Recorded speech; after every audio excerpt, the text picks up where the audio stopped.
Hello guys, welcome back to my channel Isha tricks lab. आज हम बात करेंगे रांची यूनिवर्सिटी के स्टूडेंट्स के लिए। तो ये जिनका भी सेमेस्टर 2 का एग्जाम होने वाला है, तो ये इंग्लिश का PYQ है, ठीक है। तो आप इसको देख सकते हो, रिवीजन के लिए काम आएगा, ठीक है। तो चलिए देखते हैं क्या क्वेश्चंस थे, पिछली बार कैसे क्वेश्चंस आए थे, ठीक है। ये प्रीवियस ईयर का क्वेश्चन पेपर है इंग्लिश का, ठीक है।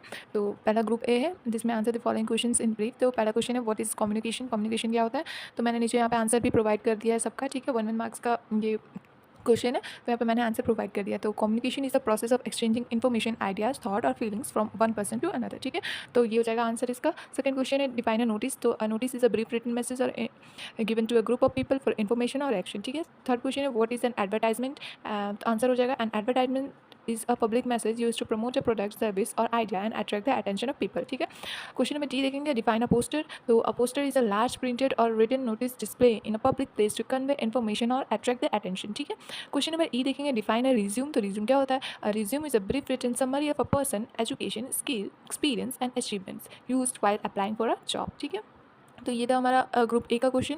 अब देखिए ग्रुप ए में यहाँ पे क्वेश्चन नंबर 2, 3, 4, 5, 6 दिया हुआ है, ठीक है। तो इसमें से आपको आंसर देने 3 क्वेश्चन ऑफ द फॉलोइंग, ठीक है। आपको 3 क्वेश्चन का यहाँ पे आंसर देना है। तो क्वेश्चन नंबर 2 है what you understand by communication, discuss the different type of communication and different barriers to communication. तो कम्युनिकेशन क्या होता है, ठीक है। तो मैंने यहाँ पे आंसर प्रोवाइड किया है ऑलरेडी, आप इसको पढ़ लीजिएगा, लेकिन मैं यहाँ पे शॉर्ट में आपको बता दे रही हूँ कम्युनिकेशन क्या होता है। तो कम्युनिकेशन का मतलब होता है किसी एक व्यक्ति से दूसरे व्यक्ति तक इन्फॉर्मेशन, आइडिया, थॉट्स, फीलिंग या मैसेज को शेयर करना।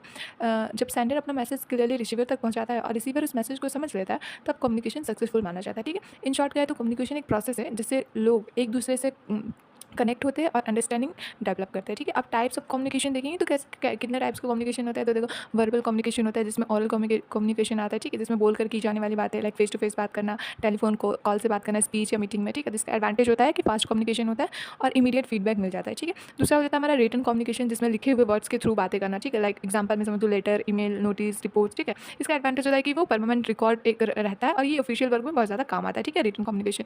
थर्ड हो जाएगा हमारा नॉन वर्बल कम्युनिकेशन। इसमें बिना वर्ड्स के कम्युनिकेट करना होता है, ठीक है, जैसे फेशियल एक्सप्रेशन के साथ, आई कॉन्टैक्ट या हैंड गेस्चर के साथ, ठीक है। अब देखो फोर्थ हमारा हो जाएगा विजुअल कम्युनिकेशन, जैसे पिक्चर, चार्ट, ग्राफ या सिंबल के थ्रू कम्युनिकेट करना है, ठीक है। तो ये हमारा कुछ टाइप्स हो गया कम्युनिकेशन का। अब बैरियर ऑफ कम्युनिकेशन देखेंगे कि क्या क्या बैरियर्स होते हैं, ठीक है, कम्युनिकेशन का।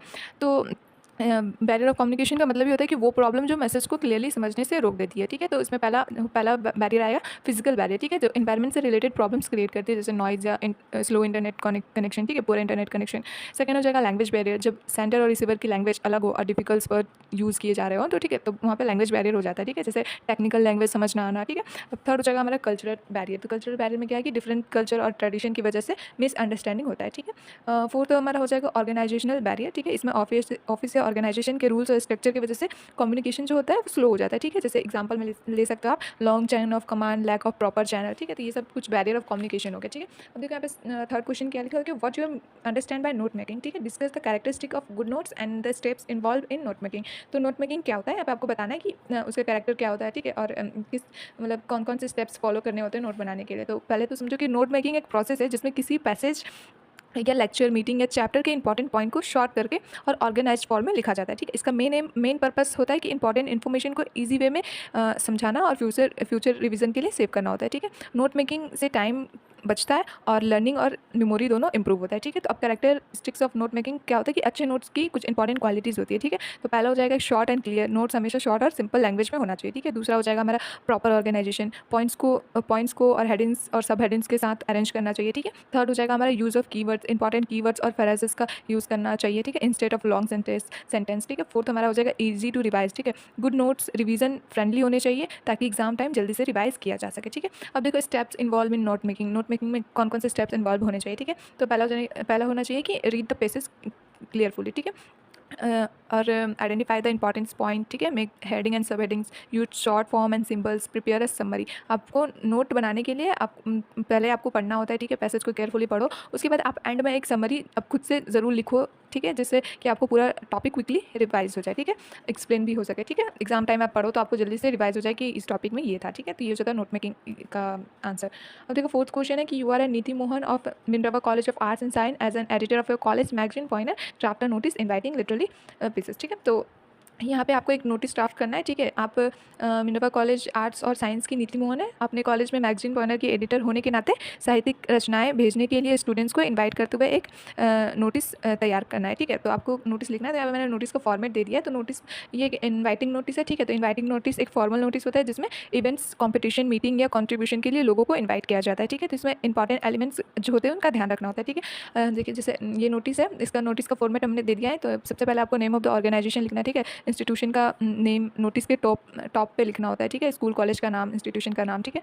सेकंड में लिखना होता है आपको द वर्ड नोटिस, ठीक है। ये कैपिटल लेटर में सेंटर में आपको लिखना होता है नोटिस। यहाँ पे मैंने दिखा दिया फॉर्मेट में कैसे लिखा हुआ है। देन आपको डेट लिखना होता है लेफ्ट साइड में, ठीक है। उसके बाद टाइटल लिखोगे, हेडिंग लिखोगे कि नोटिस किस पर्पज़ के लिए है, ठीक है।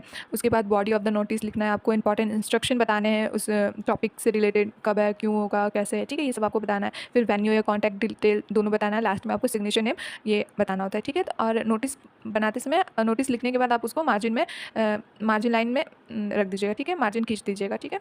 इससे क्या होगा कि आपका मार्क्स नहीं कटेगा। और यहाँ पे मैंने वो पूरा वो नोटिस मैंने यहाँ पे लिख दिया है कैसे नोटिस को लिखा जाता है, ठीक है। वो क्वेश्चन का सेम आंसर यहाँ पे दिया हुआ है, ठीक है। तो आप पढ़ लीजिएगा, ठीक है। देखिए पहले मैं टाइटल दिया हुआ है, देन सेंटर में नोटिस लिखा हुआ है, फिर डेट लिखा हुआ है, फिर इनवाइटिंग, फिर टाइटल दिया हुआ है कि आप कौन से मतलब क्या इंस्ट्रक्शन दे रहे हो, फिर बॉडी ऑफ नोटिस लिखा हुआ है, ठीक है। ये आप नोटिस दे दिया, यहाँ पे फॉर्मेट भी बता दिया हमने, आप पढ़ लीजिएगा, ठीक है। अब देखिए यहाँ पे नेक्स्ट क्वेश्चन क्या था, 5 नंबर है कि Superstatics Infrastructure New Delhi wants a project manager to supervise their over his project. This person must have a good command of English. Prepare a job application along with a resume for the job. You are a Rohit Raj, ठीक है। आप रोहित राज है, आपको एक job application लिखना है अपना resume के साथ, ठीक है। तो यहाँ पे मैंने आंसर यहाँ पे दे दिया 5 नंबर का। ऐसे ही आपको लिखना है, पहले सेंटर का एड्रेस लिखना है, देन रिसीवर का लिखना है, ठीक है। उसके बाद डेट मेंशन करना है, आपको सब्जेक्ट डालना है। उसके बाद बॉडी ऑफ द लेटर लिखना है आपको, ठीक है, बताना है। और रिज्यूम भी आपको अटैच करना है यहाँ पे। तो यहाँ पे देखिए, यहाँ पे रिज्यूम अटैच किया हुआ है। और रिज्यूम का फॉर्मेट कुछ ऐसा होता है। अब रिज्यूम क्या होता है कि रिज्यूम एक शॉर्ट डॉक्यूमेंट होता है जिसमें इंडिविजुअल मतलब जो कैंडिडेट है उसका एजुकेशन क्वालिफिकेशन लिखा होता है, स्किल्स, एक्सपीरियंस, पर्सनल डिटेल्स जैसे नाम, कॉन्टैक्ट नंबर, ईमेल नंबर, ये सब लिखे होते हैं, ठीक है। ताकि कंपनी या ऑफिस को पता चले कि आप जॉब के लिए एलिजिबल हो या नहीं, ठीक है। ये रिज्यूम का फॉर्मेट, ठीक है।